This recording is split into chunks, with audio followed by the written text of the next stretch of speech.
Doing tonight or today, wherever you are.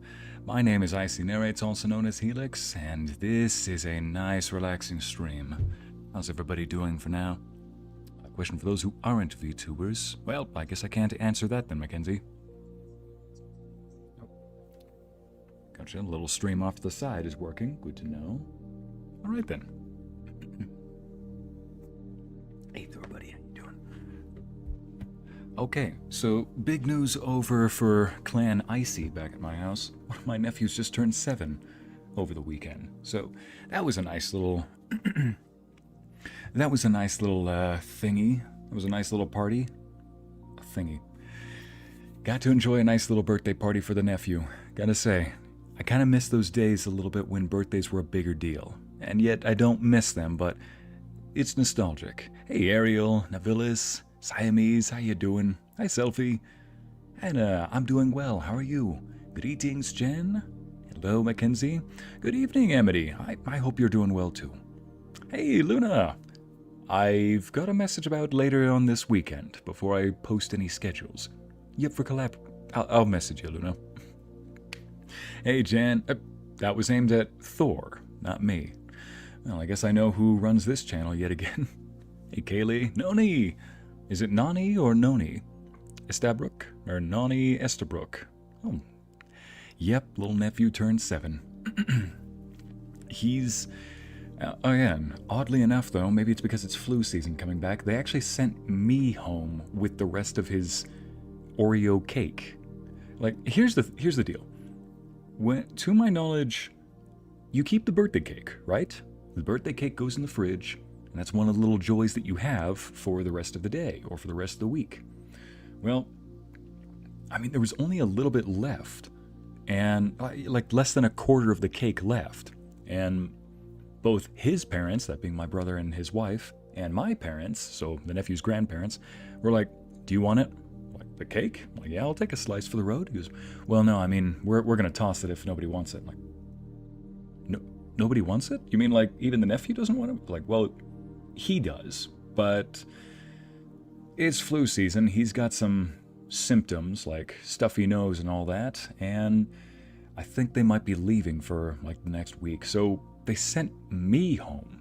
The uncle sent home with the cake, the rest of it. I mean, it's a good cake, Oreo.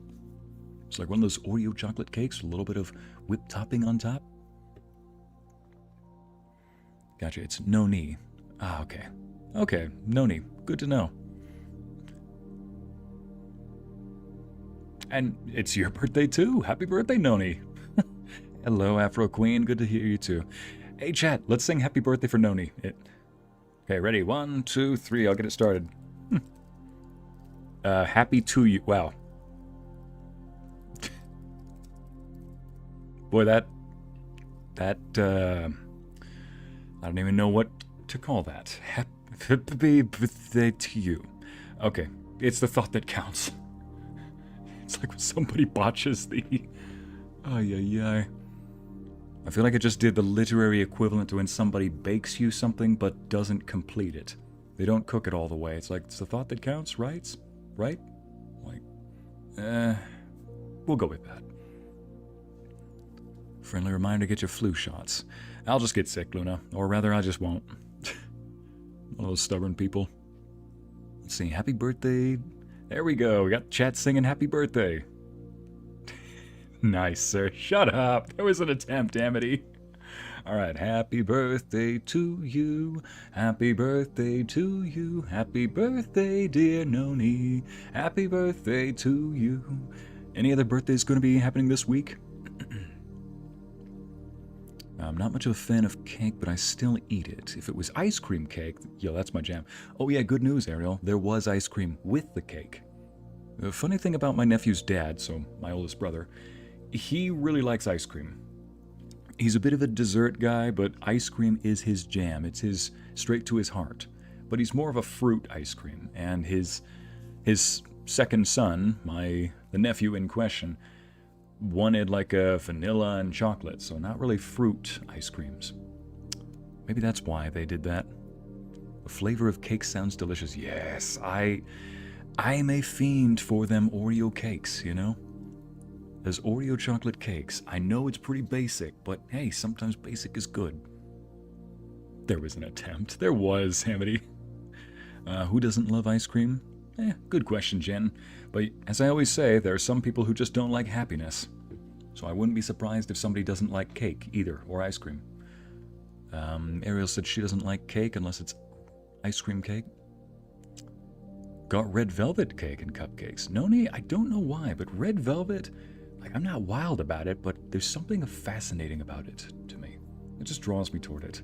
Anyway, weird fascinations with cake aside. So this week, just to give everybody a little heads up, I'll be streaming the final episode of Dispatch tomorrow. Dispatch is they're releasing 2 episodes at a time. The final 2 episodes of Dispatch drop tomorrow. Now, I only got most of the way through episode 6. Most of the way through episode 6 last week. So tomorrow I can easily do episode 7 and 8 along with the last half of episode 6. But, wow, it's going to be a lot, apparently. We're finally going to see if Blonde Blazer, the superhero in that, is actually evil and just leading us on, or if she just fell in love with us immediately. And why I would not be surprised if she just fell in love with us immediately is because the shows tend to end very hastily. It's almost like they had so much that they wanted to say, only for them to then compact it all in one short amount of time and just be like, well, we got to end it now. And so they end it like that. But when the moments last, when you're in the moment in that show, or in that game, the moments last. I love it.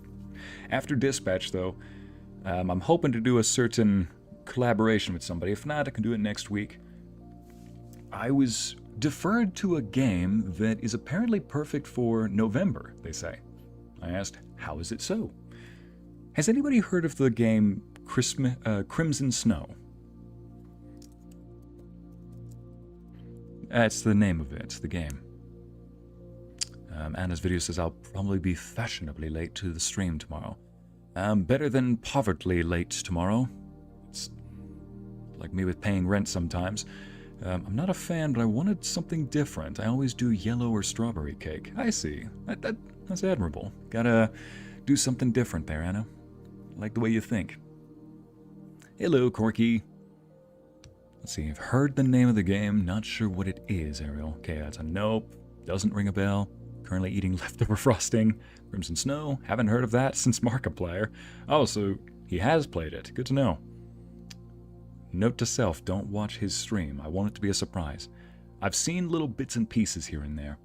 But the premise of the game is you're being stalked by your ex. Now, it might not seem very terrifying to some, but because think about that. Some of the most visceral I think some of the most terrifying games and movies out there are the ones that feel like they could happen. The ones that have a air of possibility, even if they're introducing something like a monster or a ghost haunting you, or so long as it feels possible enough. So having an ex stalk you could be, maybe this is the right kind of scary game. I admit I don't really jump scare all that much, but I just get extremely snarky with the game when I'm under pressure. Like I don't know, game, I don't know if you can tell by the way I'm in my Taekwondo don't you dare stance, but I am uncomfortable right now. Back up. So, Crimson Snow is about your ex stalking you. And to add insult to injury, though, the way you are stalked is you end up going to your current, well, the guy in game is a guy, his current girlfriend's house, he thinks. The problem is, the rooms keep changing as he walks through the rooms. Hallways elongate. Something is very off about this. Something is very mundane. You could almost say extra-dimensional. There's a bit of a... So as he goes through the rooms, as he goes through the game, as he goes through the house, he finds that his ex is involved, and she is definitely not what she seems. He probably thought that she was a blood-sucking banshee before, but now she is a literal bloodsucker. So he's got to escape the house. I thought, what makes it, but out of all of that, what makes it November appropriate? Well, apparently it's a spooky game, like the kind you play in October, but it's set in December, like Christmas time. So thus, you get the spookiness of October and you get the Christmas decorations of December slapped into November, and thus it's the perfect season. I was going to play that during October, but I decided to just do that. So yeah, later this week after I finish Dispatch, I'll be playing that. I might even join a friend on a game of Phasmo if she's up for it. Let's see, that reminds me, Icy. How is your progress in Clair Obscur Expedition 33 going? Have you fought Simon yet? I'm actually about to, Hala. In fact, if anybody's up for it, I'll play a round or two tonight. But I'll keep this as a chill stream, just a hangout stream, Crimson Snow reminds me of the audio, forgot the name. Crimson Knight? I know that there was somebody named Crimson Dustkeeper Mackenzie from years ago, but they're completely different. The only thing they have in common is just the word Crimson. But yeah, Hala, I've completed just about everything in Clair Obscur. I'm going to 100% that game. Ever since I finished it for the stream, I felt like I really missed out on half the story, and I did. I missed out on like half the story for that game back when I streamed it. Honestly, I should have just downed it to story mode a long time ago. Reason being, I was playing on regular difficulty, but honestly, I might as well have just upped the difficulty because the parry windows are exactly the same. Like, I had no idea that entire time I was playing the game technically on a lesser hard mode. I mean, that game does not mess around, Clair Obscur. The parry windows, that from the time where the game allows you to press the button to parry until that window disappears, in which case they say, nope, you missed it, you get hit. You're gonna get hit. Yeah, it's a lot shorter, but they share the same parry window in Expeditioner mode, like regular medium difficulty, and in hard mode. I did not know that, which really made me proud of my progress during the game, but honestly, I should have just went back to story mode, because the parry window is a lot more reasonable if you ask me. Anyway, so what did I miss? Hey Lexi, glad you're here. What did I miss? I saw the music note, but I don't know the name of that song. Anyway, you missed not a whole lot. We're just chilling. Icy, did you 100% The Witcher 3 yet, or still in progress? I'm pausing The Witcher 3 at the moment. The 100% on that. I'm pausing it so I can play Clair Obscur. I'm almost done 100%ing Clair Obscur. I'm actually right at the foot in that area where you fight the hardest boss in Clair Obscur, named Simon. Yep. In fact, I actually did fight him, but not really fight him. I just went in there I dipped my toe in. Skipped past the cutscene just to see how the combat is. My tankiest character in that game, Monoko, got 2-shot. My tank got almost 1-shot. That is how... He does not mess around.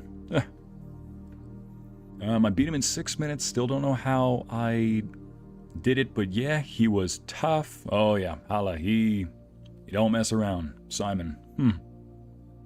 A game that's spooky and with snow. I think it's a perfect season for it. Right, Larissa? Yeah, once I've 100% Clair Obscur, I will 100% The Witcher next. That'll be my next game to go off of. Hey, Clanky, how you doing? Another game that I've liked to go back to every now and then is the Tea with Tacos Medieval Style, aka Crusader Kings 3. Have any of you... I know I've told some of you about that, but have I ever showed you some of the comments? So, I'll move on in just a second. I'll come back to the whole... I'll come back to Clair Obscur and games in the future, but yeah, that's what's going on this week. As far as video compilations for what's happening in November, I plan on making not 1, but 2 Overcooked compilations back to back, as well as a number of different shorts. Going to be opening a TikTok account just so I can upload a lot more gaming shorts to there, and so on and so forth. Story mode halves his health, and regular mode his health is around 40 mil. Hala, that's the difference. It doesn't half his health, Hala. Simon's the only character whose health stays the same. In story mode, his health is still 40 million in Phase 2. It's 9 million in Phase 1, 40 million in Phase 2. They even say, here, let me just look this up real quick. There we go. Go over to here. Voila. Oh yeah, I meant to put this in the description at the moment, so let me get rid of this background.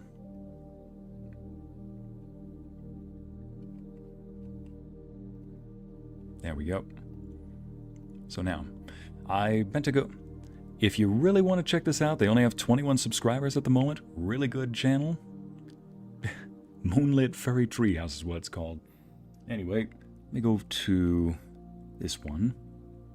Alright.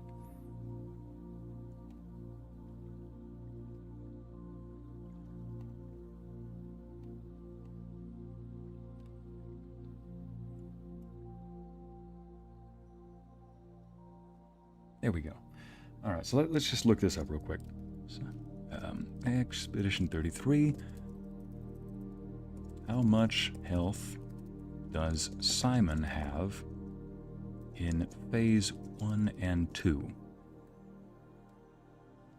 How much does this Simon MF have? That's one way to put it. Let's see. I believe he's the only one that actually... whose health doesn't change at all. Now, part of the reason why I didn't want to lower the difficulty on the stream is I didn't want them to suddenly throw me a bone and, I don't know, do things like deal less damage, or what do you call it? Lower the enemy's health bar, things like that. But I just wanted more reasonable parry windows. I just didn't want to get kicked in the knob every time I make a mistake, or worse, every time the keyboard decides that it doesn't want to respond. Which, first off, let me pause for a second.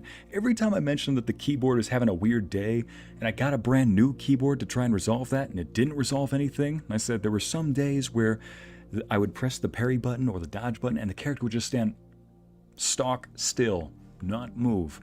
Well, guess what happened? I found out that tons of people have had that issue. Tons of people have had that issue on console, on PC, so it's not me. It's the game. The freaking game decides sometimes that, nah, I don't want to parry. And on the frequency is different. On some days, it feels like 1 in 20 attacks. Nope, no parry. Other days, 1 in 4. I'm like, okay, I'm going to put the game down.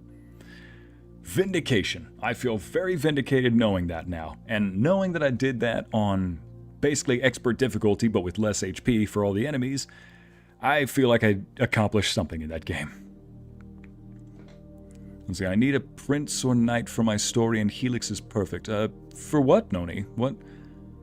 I mean, if you want to include... Yeah, I mean, go ahead and write Helix into whatever story you want, though I think I just need to release that dang lore video already for his debut. It's just that I keep going back and readjusting it, and I think this is not worth the time and effort I put into it. Like, people... I just need to release the dang thing already. Helix, I forgot to tell you I was working on a new pictures I was working on new pictures I was making. Oh, cool, Corky. What are they about? Navilis, the game. It's me. Hi, I'm the problem. That's me. Exactly. Thank you. I know you mentioned, Sire, that you were going to play Love in Deep Space. That's still happening? On this channel? Maybe. Like, might need to get a new phone for that, because I've got an older version. But here's the thing, to be honest. I want to get more guys in these streams, you know, broaden my audience just a bit, so I wouldn't hold your breath on the perspective of Love in Deep Space hitting, but maybe? Oh, right. So let's just see his specs real quick. Doesn't exactly say. But I've heard from a number of places that apparently Simon's HP is the only one that doesn't change. Oh, here we go.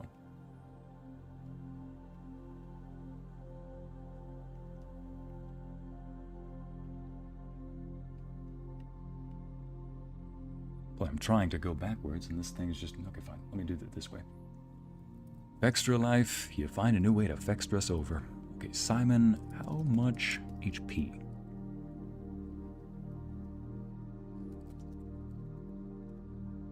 Oh, whoops.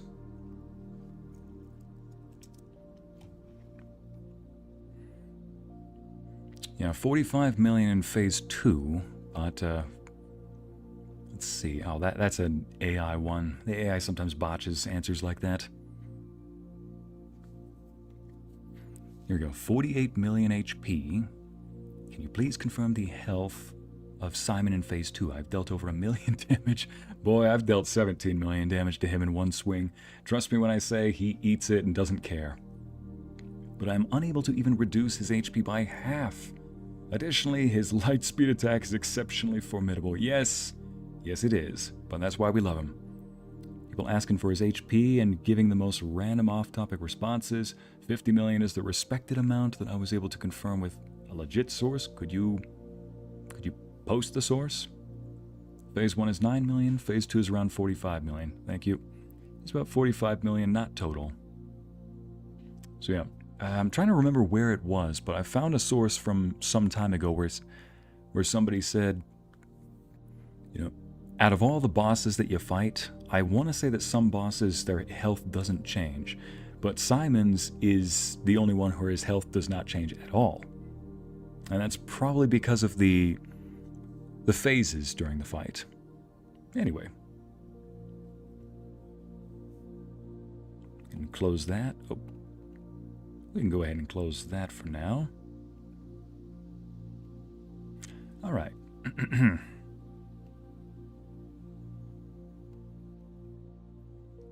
Let's see. Where is... Oh, right. I left that open. Grab my background again. Back to the nice little oasis we go. Night 2. Ah, lovely little background.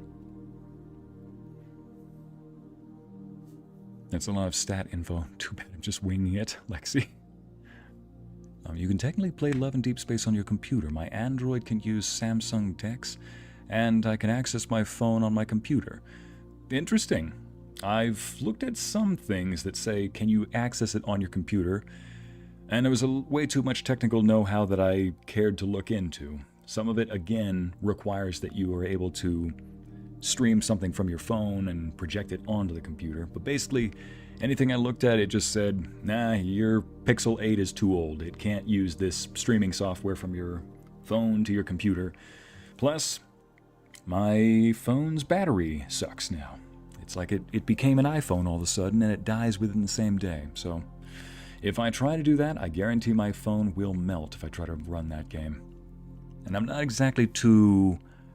Like, Luna, no offense to the fans, but I'm not exactly racing to play that game myself. No, he disappeared, Clinky? Oh, I'm right here, aren't I? Which is why I never trust AI. Oh, Clinky says, we get it, I see AI is bugged. Jen says, which is why I never check AI, or trust AI. Yeah, I just keep a lid on that.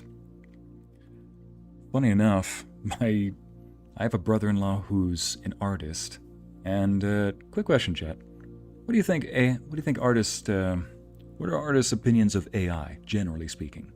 Because so far I've heard from most people it's negative, right? They don't want to be replaced by AI? Those AI answers sometimes hallucinate so much. A while ago it said I could do a mission in The Witcher 3 that I knew it's totally impossible. Larissa, I asked the game, what is the weakest weapon in Baldur's Gate? I even got a screenshot of this, but it's buried from months ago. The AI answered, the weakest weapon in Baldur's Gate is the light crossbow, which only deals 1d8 damage. You hear that? 1d8, meaning you roll a die and you got a chance of it rolling on 1 through 8.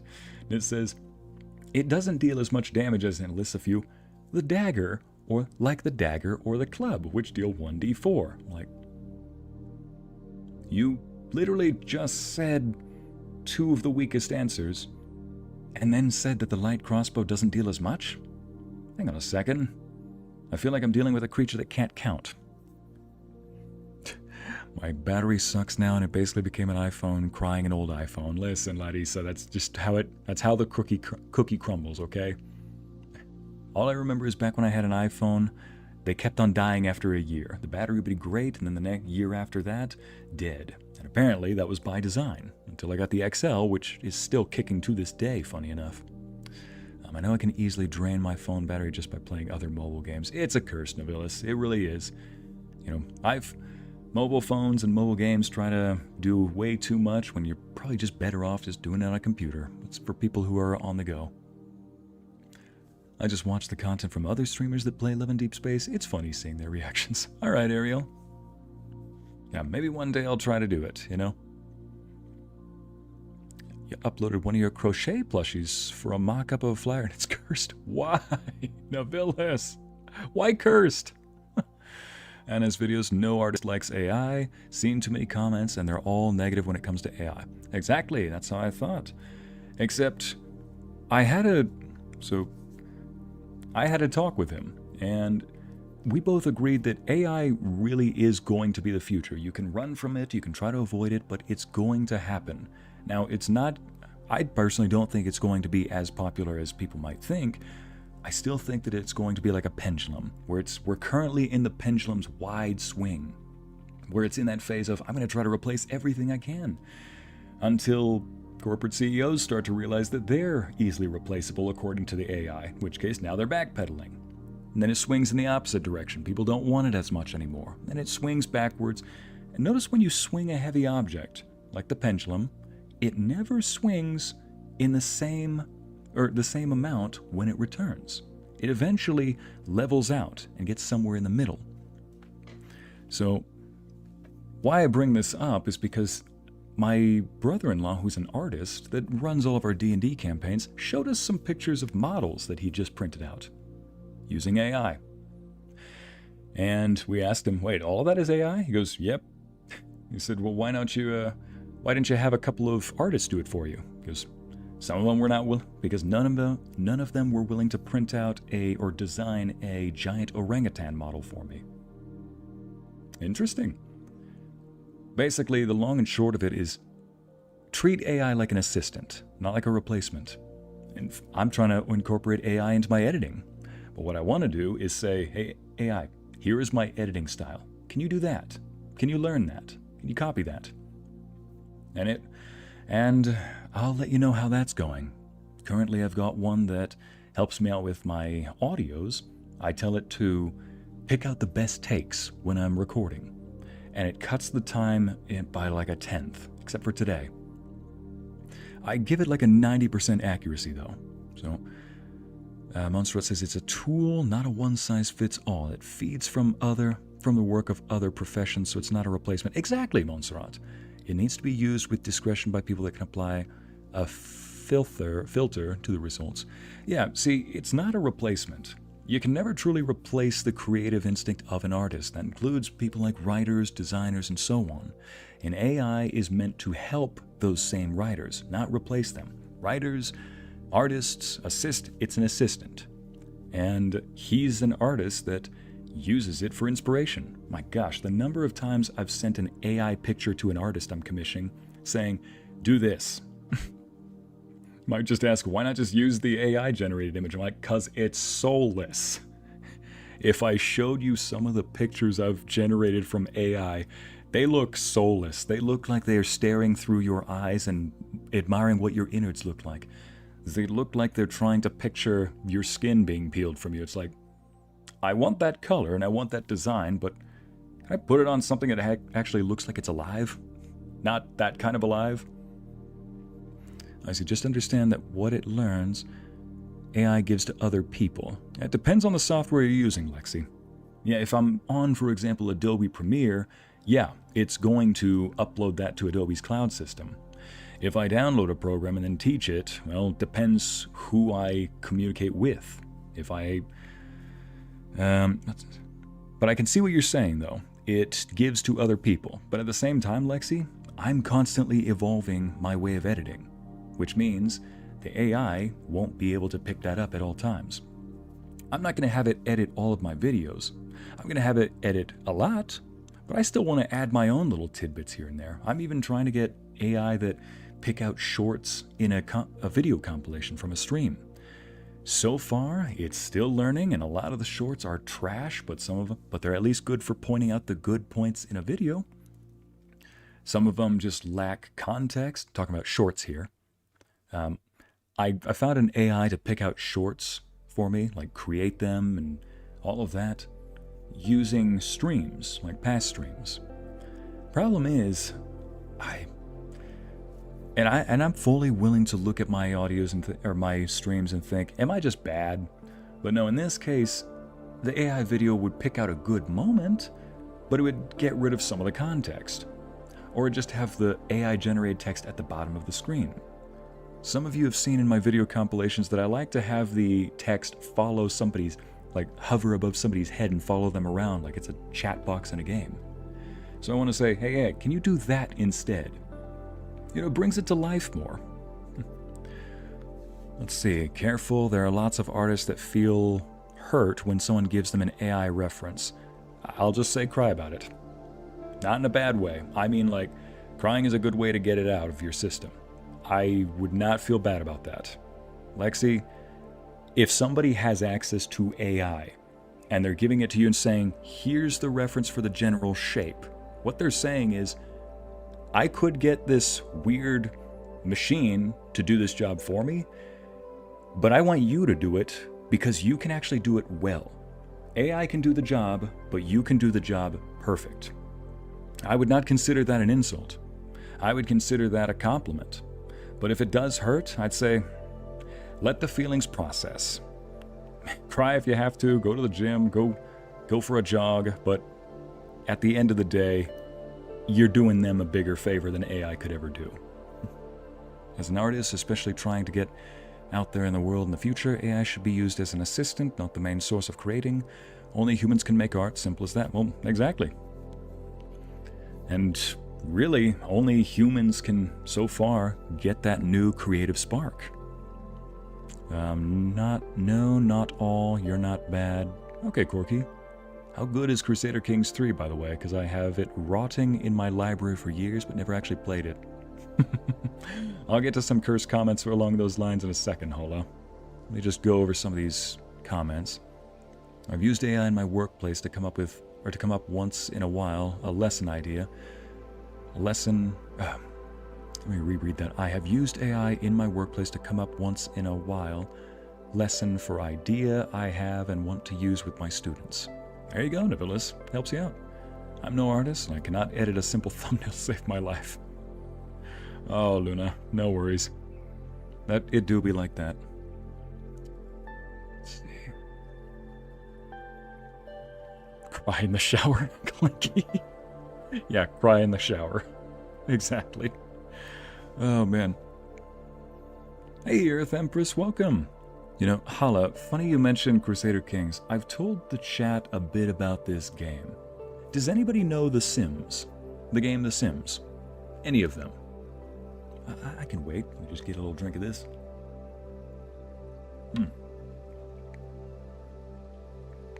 Forgive me, I hope I didn't upset anyone. No, Lexi, don't worry about a thing. You didn't upset me, I haven't seen anybody in chat get upset so far. I looked up, is water wet? This is what AI said. Wetness is an interaction. From a scientific standpoint, wetness describes what the... And message redacted. Never mind. Okay. She didn't want us to read that. Okay, Mackenzie.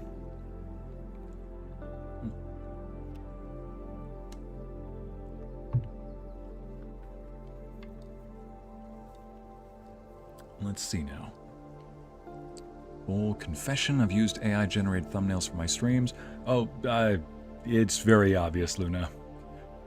That's one... I think that's one potential downside of AI-generated images. Sometimes they can look a little bleak or forgettable, but if they look good, they look good.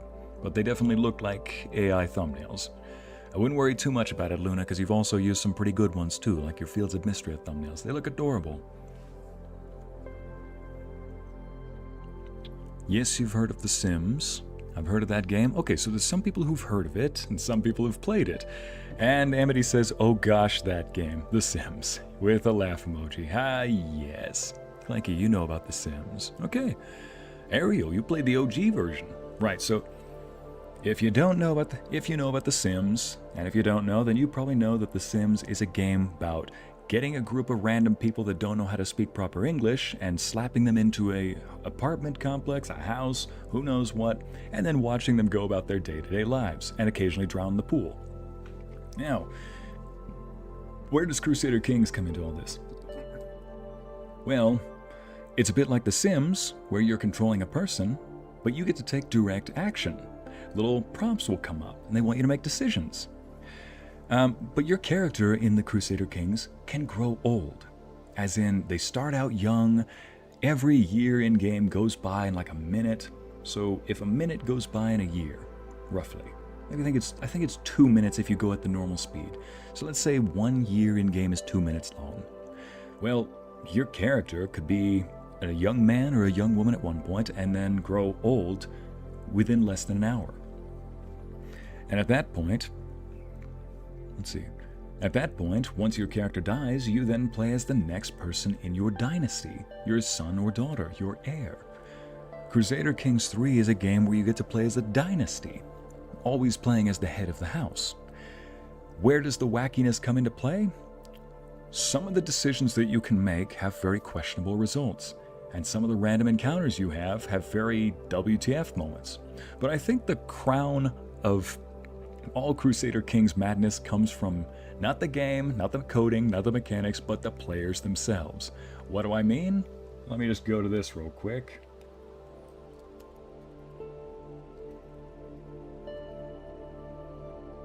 There we go.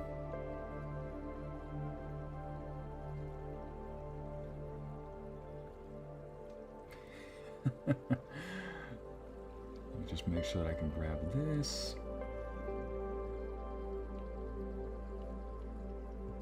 Oh yeah, let me show you real quick.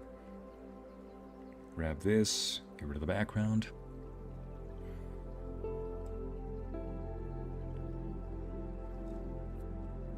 In case anybody's ever curious what I mean by the madness of Crusader Kings, well, let me just show you real quick. There's an entire subreddit called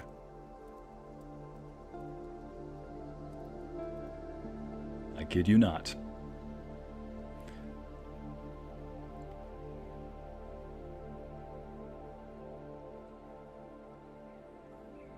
This is a real comment.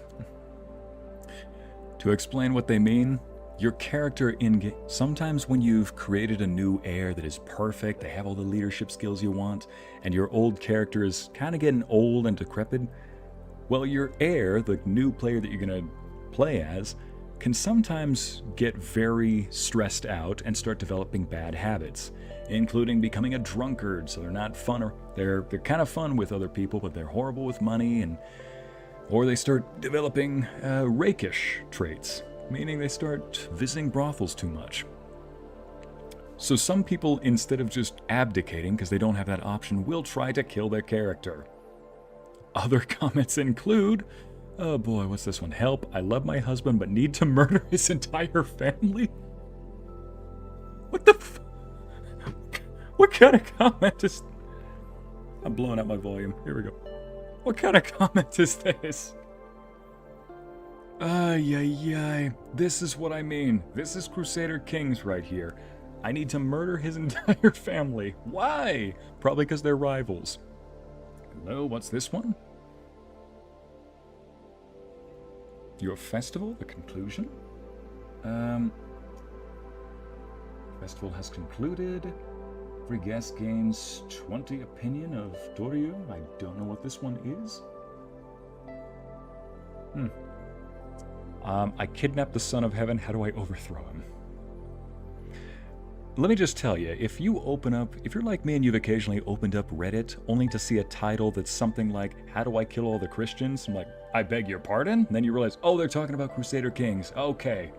And it says in the description, yeah, I keep getting rebellions, and the popular uprising are Christians. They're a different religion from me. We view each other as hostile. How do I just get rid of them? I'm like, heck of a title when you don't know what forum you're on. Or, alright, which one of you wrote this? My wife is only giving me girls. I want a boy. I feel like I'm not a man. Should I... Alright, which one of you suckers wrote this? I'm not even going to give context for this one. I'm just going to let you stay up late at night thinking what in the world is going on. Yeah, this is the kind of content that you get from the dang players here. See ya, Corky? Heck of a time to walk out. If the board just got Reddit. No, Montserrat. More like if the board just got their own game. Because that's another thing I forgot to mention here. You can probably get traits in this game. So here's what I mean by traits. These are traits over here. These three over here are congenital traits, meaning you pass them down from parent to child. Now, these two over here are very good traits, genius and beautiful. They actually have tiers to them, 1, 2, and 3. This one is tier 3, so is this one. People love getting those good tier 3 traits in this. The only way to get those traits, because they're congenital, is you tend to have to give, for example, you have to marry beautiful people with beautiful people. That way they have beautiful children. Same with genius people marrying genius kids. But what happens if you have one genius parent and one beautiful parent? Well, your chances of passing down both those traits go down. So yes, some people in this game, in order to have these perfect kids, might even... What the heck am I... If you're just barely tuning into this stream right now, I've got some explaining to do. Some people will try to go the forbidden route of, let's just say, dipping into the Habsburg playbook, if you know what I mean. Just to get kids that have all the best traits that they're looking for. So yes, by saying the Borgias if they had a game, you are right on the money, Montserrat. All of these are so Crusader Kings. What the dickens? Grand wedding? That's my sister? The ideal woman, you're... Screw you, Crusader Kings. This is what I'm talking about. Luna says to Amity, a meteor can hit a building. Those who do not leave the building will die, unless it is a school in which children are not allowed to leave and will always die. Oh gosh! Oh my goodness. This is what I mean. This is what I mean by the dang... Oh, yeah. Yeah. So Hala, when you say, what is Crusader Kings like? I'll just say, it's a wild ride. It's a lot of fun.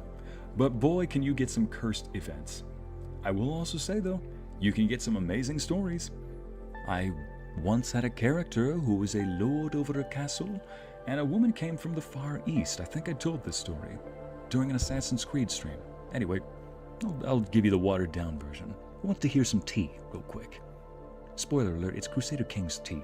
But I promise you, it's a tea nonetheless. It's just a very synthetic tea. I hope you don't mind. Monet says, so this is like Sims combined with Civilization. I think I get the idea. Exactly, Monet. It's like that, except instead of controlling a civilization like you do in Civilization, you're controlling the person. Just the person. And their heir later on. Oh, I thought you play with whatever character they give you, so that does mean you can customize my character, just choose both, Hala. They give you a bunch of already completed characters, but yes, you can customize your own character at the very beginning. Afterward, though, you can only customize the first one, and after that, you've basically got to cross kids, my gosh, what am I saying? You've got to wed your kids with other kids. You got to wed your adult children with other adult heirs in order to get the traits that you want, potentially. I see a beautiful genius. Clanky, I don't know. With what I just said before, I don't think any of that sounds beautiful nor very genius. But I did get recognition on one of the CK3 forums for creating the most god-tier kid available without using any of that incest that they talk about. And it blew some people's minds. They asked me for my file. I sent it around. Apparently that person also wanted to know if it was real, too. He was like, yeah, didn't use any cheats. I'm like, trust me, it was a difficult process. But that's the only feat that I've got in that game worth it. But anyway, back to the little story. Back to the little synthetic tea here. Hey Beetleblade, forgive me for not being on chat in a while. I lost my fur babies? I'm so sorry, Beetle. I'm glad you could be here. Crusader Kings seems more and more cursed the longer we go down the rabbit hole. Why do you think I closed the forum?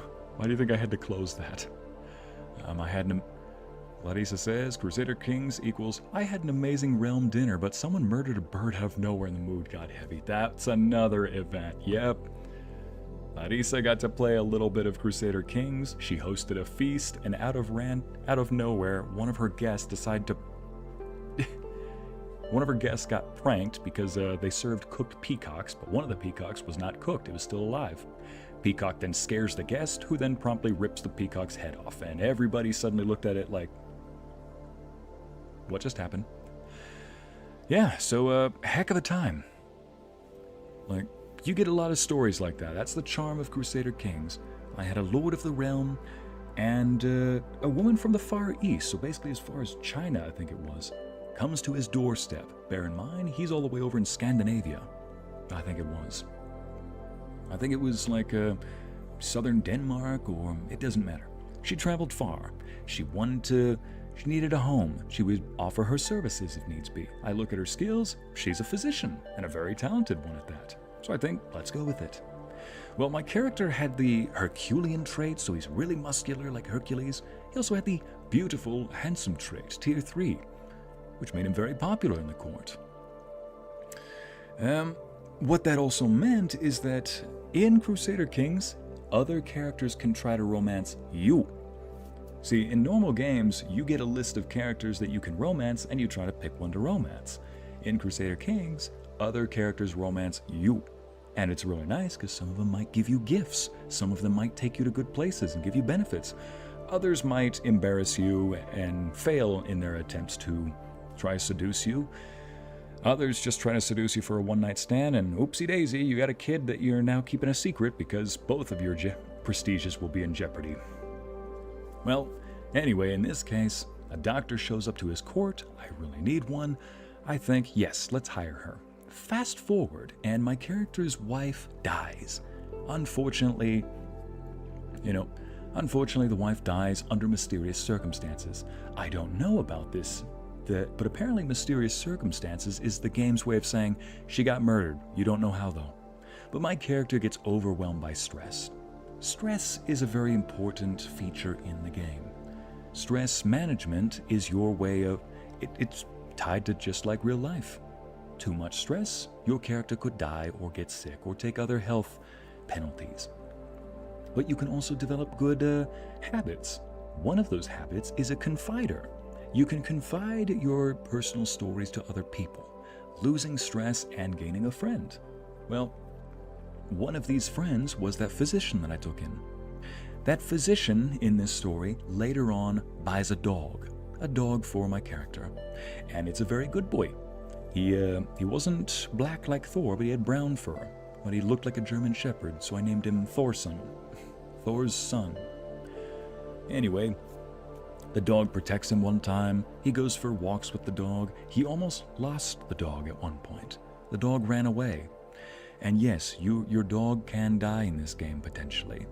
A little menu popped up that says you can't find him anywhere, and it gives you options. Do you want to go look for him? Do you want to call out to him? Or do you give up hope because he's probably gone? Obviously, I'm going to go find that dog. Can't find him anywhere. Oh no. Do I keep searching? Do I return home? Do I call out his name? I call out his name. Nothing. I return home. The dog is at home. Oh, thank goodness. Because the game does randomize it, and that dog could have died, for all I know. And I would have wanted to reload the save. They can romance me? I'm used to looking up how to romance the characters, not the opposite way around. Yes, Hala, they can romance you, and they can try to give you gifts, they can try to take you to nice places, they will try to romance you. So, the dog at this point is... I recently recovered from stress hives. Oh my gosh, Luna, I am sorry. Is that one of the reasons you were gone for a while? You got me nervous. I was starting to worry that you might have died. I'm like, please tell me that's not the case. I'd hate to have to show up to the funeral. Anyway, you're alive and well, I hope. So I go back home. The dog is there. The dog is at home. And not only that, but my in-game mother says, guess who I found? Or guess who I found playing out in the fields next to your florist or next to your physician, gathering flowers. He goes, huh? The physician found my dog. Said that this little rascal was getting into a farmer's yard. And so the physician and my mother in game were just talking and probably enjoying some tea, just shooting the time. Well, fast forward a little bit later. Remember how I said that other characters can try to romance you? Usually through things like quality time, sending you loving poetry, and trying to increase your reputation with everybody. Or maybe with gift giving, or maybe inviting you on a nice journey to relieve some stress, give other benefits to you. Well, sometimes they can try to, I kid you not, fight over you. Yes, girls, if you ever want to play a game where two guys might fight over you, go get Crusader Kings 3. Anyway, because I had allowed women to be knights as well in this domain, assuming they met the prowess requirement, that meant, well, two girls decided to fight over my character. One of them was a knightess, a very talented one at that. The other one was my physician. So, I don't think I need to explain what happens when a very strong person and a very delicate person go at it muscle style. It didn't turn out well for Madam lacking in muscles, Madam Muscle Brain, if you know what I mean. Physician did not win, but it gives you a little the game then brings up a little menu that says, would you like to court the winner of this duel, the knightess, or would you like to court the loser? You know, out of pity, like, you're hurt, oh no, you're hurt. Or do you just want to say, all of you leave me alone? Well, I decided to court the physician. She's the one who gave me the dog. She's the one who found the dog. She was the one who took care of it. She was the one who also nursed me back to health multiple times. I court the physician. Then the dog later dies. Yep, missing the dog already, and guess who's there to try and comfort my character yet again? The physician. I then try to romance her. You know, romance should always be two ways, if you ask me. You can't just let somebody else do all the work. You gotta put in your amount, your investment. So, my character then goes in and also decides to romance her a bit.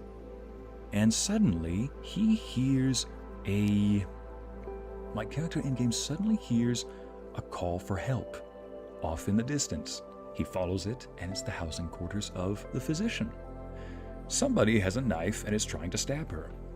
My character is very big and bulky. Like I said, he's Mr. Hercules, Hercules, Hercules. He wrestles the assailant to the ground. He punches, he kicks him, he throws him out of the house, he stabs him. Physician saved. But who was the assassin? I then do some digging and find out that not only had someone tried to assassinate my beloved physician, but the person who tried to assassinate her was the knightess, the one who dueled the physician and won. Not only that, I later have my spy master do some digging in-game. Not only did that knightess attempt to kill my physician, technically twice when you count the duel, she was also the same one who killed my character's wife in-game. Late wife. Dun dun dun! It's like, as if this as if this drama-infested telenovela couldn't get any more dramatic. Yep. Ladies fight over you, don't they, Sarah? I'm talking about in-game, Jen. Thanks, though. Yep. So that was the massive plot twist, and end up we arrest her, we clap her in irons, chain her up in a dungeon somewhere. She gets executed for murdering royalty. And that is how that story went. There have been dozens of other stories similar to that, either equally dramatic, or just outright goofy, funny, or tragic in a different way. Sarah says, that was my third option. Talk about a crazy yandere I see. Oh, you have no idea. There was... Speaking of yandere, let me pull up this one real quick. Let's see. Oh, gosh. Helix, you're,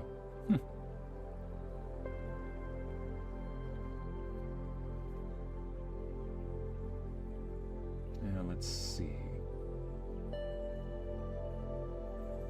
Here we are. Got it. Let me pull this back up again.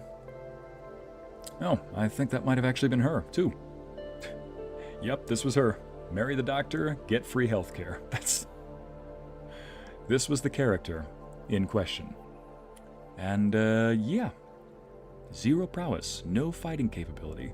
She was a forgiving, lustful, diligent doctor. And was also a masochist, apparently. Moving on. Where is it? Oh. This is the... Where is it? Me wondering why my characters can't seem to have good traits. Oh, let me get rid of the background.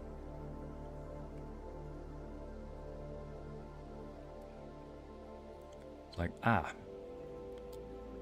It's like, oh, look at that. My heir is reaching out to go get drunk again. Me, to him, like, why can't you just do something healthy already? In case anybody's wondering what the dickens are you doing, Icy, I'm looking for a funny little moment. Oh, here it is. So, chat, funny story. I got a little bit of recognition on Crusader Kings 3 for creating the God among men without using incest. Yes, you heard that correctly. Listen, sometimes the only way to get the perfect kids is by matching them with each other because they have all the traits that you want. You just run the risk of getting the incest trait. Crusader Kings 3 in a nutshell. Anyway, I ended up getting this kid without using the creepy incest route, and people wanted to know how. Well, one of the extremely rare traits that I had to get was this one right here. It's called Pure-Blooded. What happened was, it's insanely rare in the game. This was the only guy who had it. And here it is. His job sounds like an anime plot. He said, meet Sigmund in mid-1200s. He's the only human being in the entire world that has the pure-blooded trait.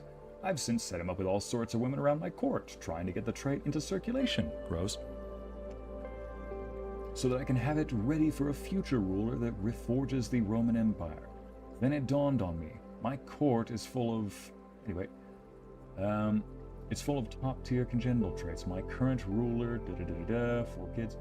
Even the courtiers have their own good traits. There are, I'll say, fecund servant girls, genius wise women, herbalists, Amazonian tomboys and knighesses. Here we go.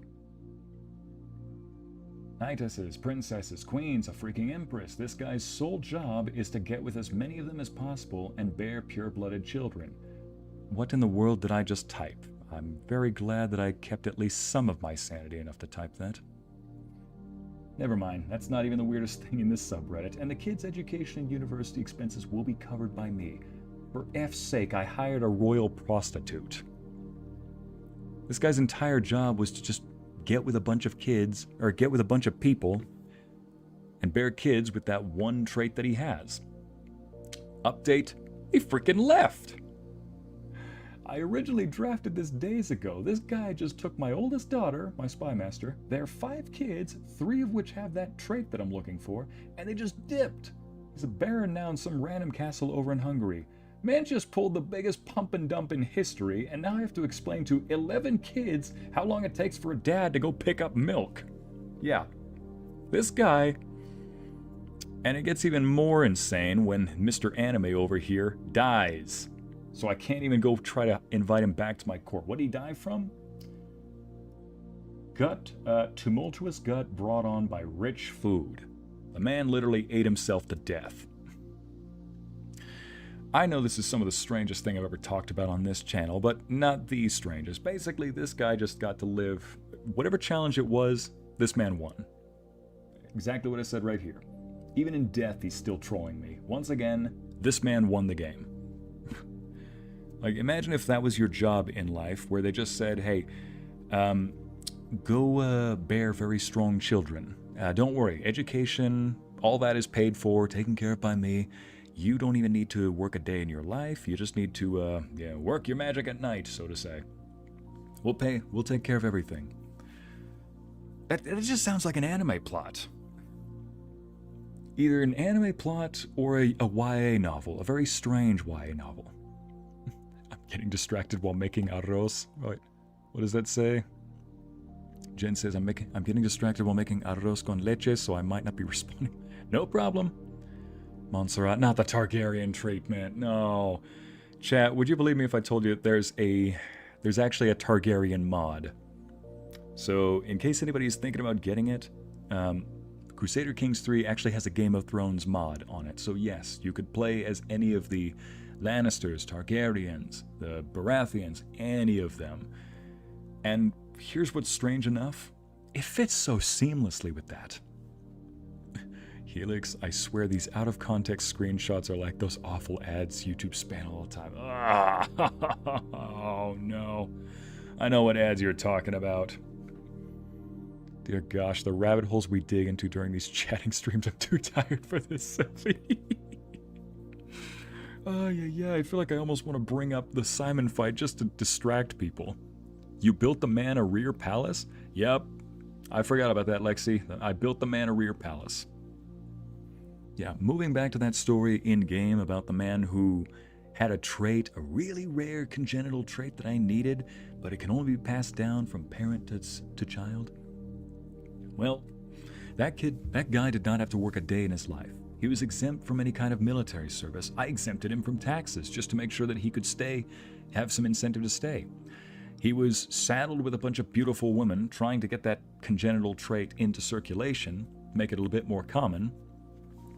And, oh yeah, he also was surrounded by my own bodyguards. He was married to an emperor's daughter. Not just an emperor, but the most powerful emperor in the world at that time. He had a grand wedding that included a guest list featuring kings, monarchs, emperors, and even the freaking Pope attending. Yeah, imagine having the Pope show up to bless your wedding. And in the end, the man dips, pulls the biggest pump and dump in history, retires in a nice castle off in the distance with his five children and a beautiful spymaster wife. And how does he even escape?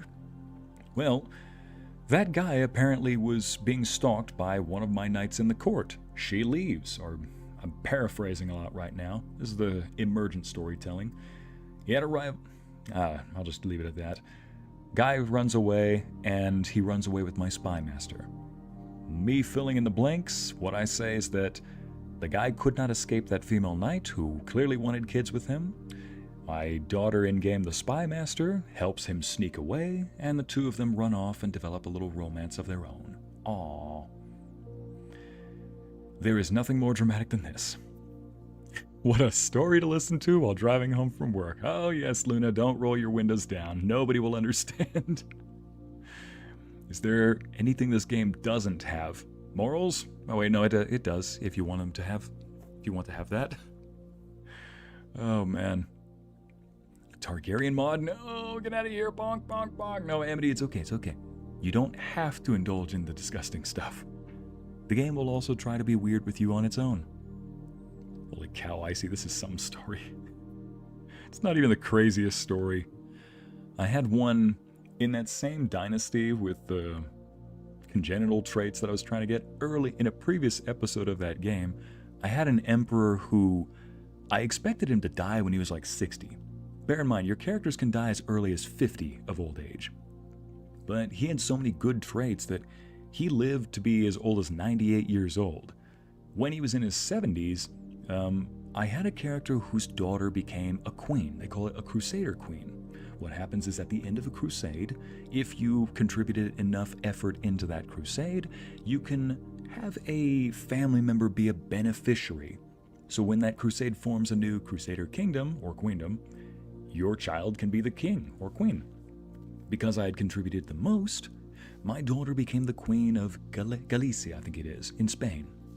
Well, her kingdom gets attacked. Bear in mind, my character has one son and 11 daughters. He's already fought off a couple of crusades on his own before he converted to Catholicism in-game, and now he gets a message from his daughter saying that she's under attack by 3 different nations nearby. Granted, they're not the most powerful, but, let me see if I can find that. And in the end, yep, here it is. And in the end, the dad goes and rescues his daughter. What does he call the name? Battle of Moron. If your daughter's kingdom gets attacked, what does dad name the first battle? Yeah, I'm calling it right now. Battle of Moron. The dad definitely named that. Oh, yeah. Comments were beautiful too. Oops. There we go. Like, what happens when your dad has to rescue you and your Crusader kingdom from attackers? What does he name it? He names it Battle of Moron. Ultimate protective dad energy right here. And remember, son, I expect her home by 8. Otherwise, points to a field of corpses. Have fun!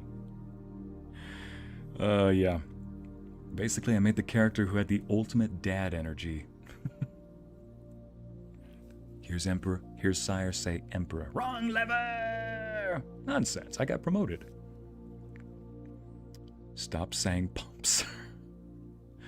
Yeah. Okay, Amity, we're done. We're done. This sounds like a sassy rewrite of Game of Thrones. That's pretty much what it is right there. Yeah, that's kind of what it is. Dad rescues his daughter's kingdom, fights a battle, wins. What does he name the very first battle? I mean, I know Moron is a place in Spain, but I found it very convenient that's where the first battle took place. Battle of Moron. Like, yeah, the dad named this battle. It's like, don't you touch my little girl. It's like, you're a 75-year-old man. Your little girl is like 50. Goes, I said what I said. Did I stutter?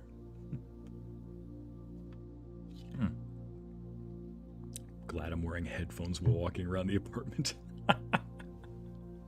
Yeah, we don't have any more curse stuff. Oh man, it's pronounced the Battle of Maroon. Nonsense. I know how to spell moron. Trying not to break out in giggles. I'm not a bear. The dad in his best energy naming it. Sire, what do we call this battle? We shall commemorate Battle of Moron. To emphasize why you don't attack my baby girl like that. Sire, never mind. You heard the Emperor.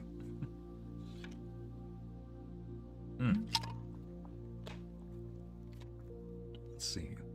Battle of Moron fits the bill. I'd say so. What's the next battle? Battle of Idiots? Yeah, that's just how, Mackenzie, that's just how he named each of the battles. He's like, yep, Battle of Moron, Battle of Idiots, Battle of I have a shotgun. Oh, man. Yeah, fathers being protective of their daughters. Exactly what happened, Jen. Well, let's see now. Crusader Kings sounds like an interesting game. I remember Anna, I remember at one point I did tell a new CK3 story during each of the streams. Just because there was so much tea. Even though it was fictional, I figured, if somebody at YouTube gets on my case, I could be like, hey, it's a game. It's a game. It's okay. With a dumb battle. VTuber guards, send him to Moron. Okay. Well, chat, it is actually a little, it's a little late on my end. I do have some editing to do. I was hoping to finish today's audio, finish it short, but tell you what, I will see you all tomorrow for the finale of Dispatch, and then later on we can finally play that game, Crimson Snow. And maybe it'll be a game that I actually get jump scared in, if not just a little snarky with the game. Battle of Get Off My Porch. Battle of Get Off My Porch. Sorry, I had to install a new screen protector for my phone, but what in the world is Helix talking about? Ariel, it's best not to ask questions at this point. Well, I'll see you all tomorrow. I'm gonna head off for the night. I will make sure to give Thor plenty of head pats and ear scratches from you all. Thank you all for joining me today. My name is Helix, and until next time, I bid you adieu. Goodbye, and good night.